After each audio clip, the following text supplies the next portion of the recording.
Good afternoon. My name is Artur Yusupov. Welcome to the International Chess Academy in New Jersey.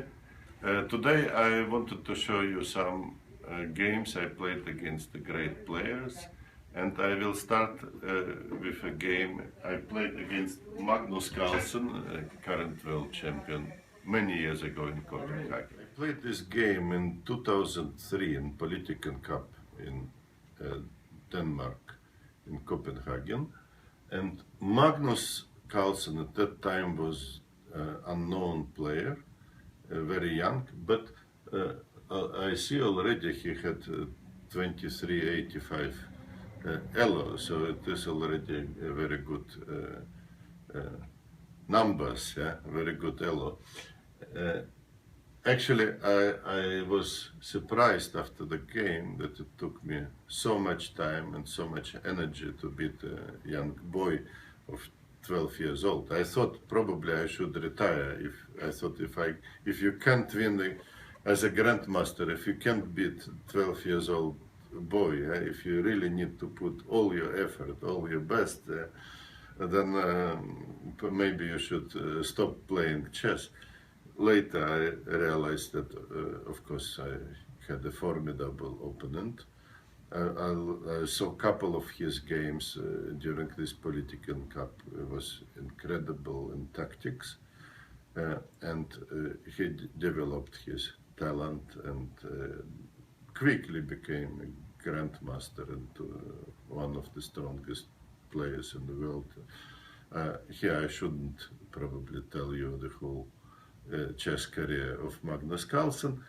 So I was happy to play him at the right moment.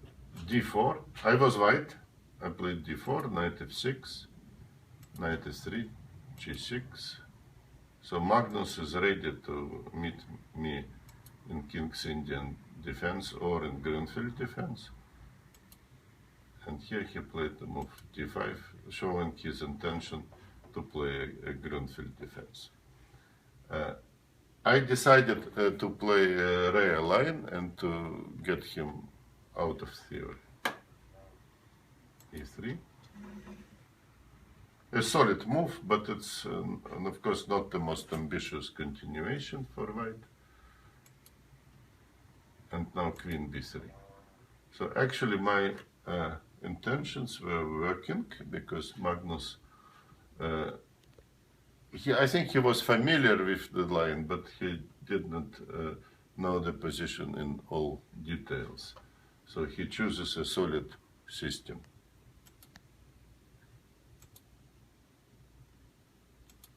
Developing now the bishop to b7. So white decides to take on d5. I had a prepared idea against this system, and I am trying to play it against Magnus. Bishop e2, bishop b7, short castle. That's kind of very, very natural moves. And here I was able to trick him a little. So far, moves are easy to understand. Also, white moves easy to understand. White simply develops all pieces to the game, trying also to prevent some eventual active moves like c7, c5 of the opponent.